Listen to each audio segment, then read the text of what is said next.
my first question to Sue is, what's your why? Okay. Yeah, my why, I did mine 10 years ago and it's developed over the years. But basically, I am here to show people that they always have a choice. Whatever the situation, whatever's going on in your life, you always have a choice as to how you think, feel, or respond to it. And at a deeper level, you know, you're talking about the blockages.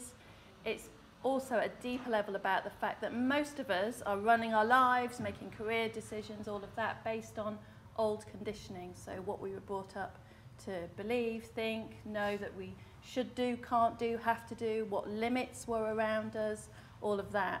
So I'm really about showing people and revealing tools and things that you can do to break through that and discover what you really want to do, even though often it's really scary. Actually, if it's really scary, it's a good sign that it is what you want to do. Okay. Yeah. So you started this whole thing because you were unhappy and unfulfilled? Yes. Was it a big revelation? Was it easy to get to a new scenario?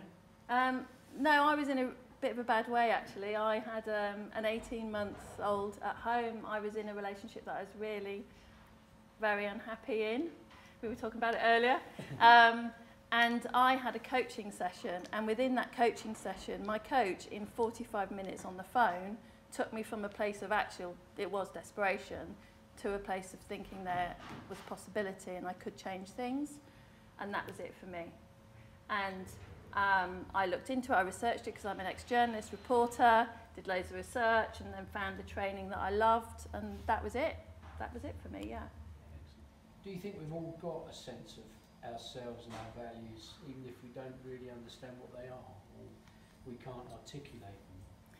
I don't think we all have a sense of them. I think, well, when I get to see people, they usually don't have any sense of them. And that's why you often feel a bit unhappy or unfulfilled, and you don't know why, because you're not honouring your values. So I think most people sometimes do, but mostly not, because we're not taught it at school. We don't know about values. We don't know that. We haven't, it's never been talked about. Yeah, okay. Yeah. But so a sense of purpose is something you have to work to get, do you think?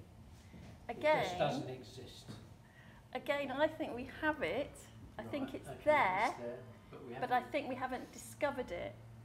And often some people do know. So some people, I was speaking to someone earlier today, and she clearly has a sense of her purpose, hasn't really clarified it, but is very driven, compelled and passionate about something, feels a deep urge to do something, but it hasn't been clarified.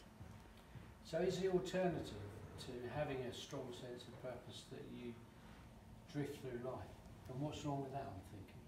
Hey, if you're happy and fulfilled, go for it. It's all right, just drift on. Yeah, if your thing is to drift, you know, and you connect with people and you contribute and you do all of that through the drifting, good on you, good for you. Okay. But for most people, there is something that is not fulfilled and they don't know why. Yeah. Does that make sense? Yeah. That makes sense. Do you find that the purpose, obviously, I would say, being older than most people in the room, that maybe purpose changes at the different life stages you're at in life? Do you find that within your clients, it's actually as they get older that maybe they lose that sense of purpose? I think intrinsically, it's actually the same. It might manifest in different ways. And I think that as you get older, you're more compelled to look into it because all of your old conditioning, all of what you're told you should be doing is kind of running out of steam and you're getting a bit fed up of it and it's holding you back. So that's when people generally look at it. But I think underneath, it generally is the same throughout your life, but you manifest it in different ways that you'd go about it. Recently I made quite a big change. I spent years working in London, being in London. I studied to be here, and now I've made the big life change to go home and be with my family. Mm-hmm.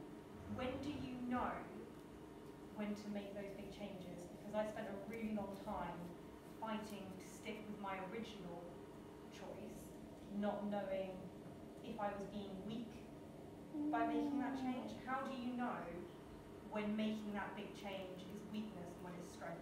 Yeah. I always get people to check in, you know, how would doing that really serve me? Is it truly deep down, connecting with your gut instinct? Is it truly what I would do? You know, if I was being really brave, what would be the choice? Because usually it's fear that holds you back, and fear is just, it's the limbic part of your brain, the amygdala, just keeping you in your comfort zone to keep you alive. Doesn't care about your purpose, your vision, your values, what you truly want. It's just meant to keep you safe.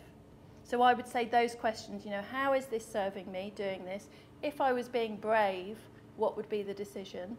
And check in with your gut. So if you Is that helpful? Purpose, I agree with everything you said. Oh, so if oh you, we like you. You just made me feel a lot better about my big decisions. And is that, does that answer to all those things? Yes, thank you.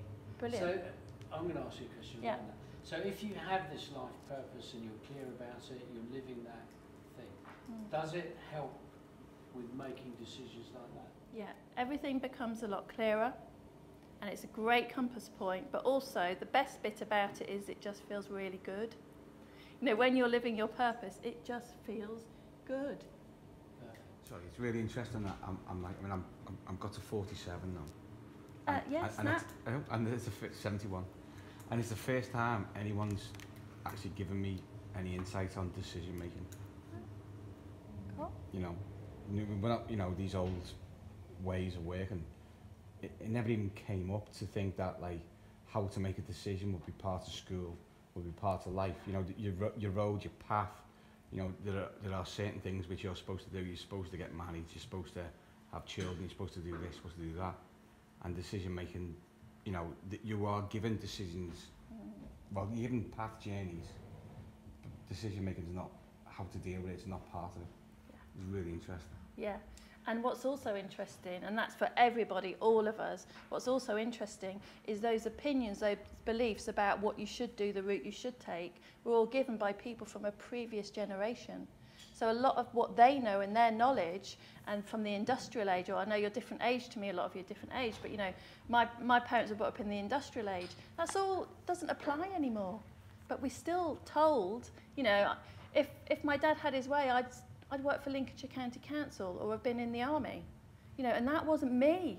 That was never me. But if I'd listened to that, that's what I'd be living.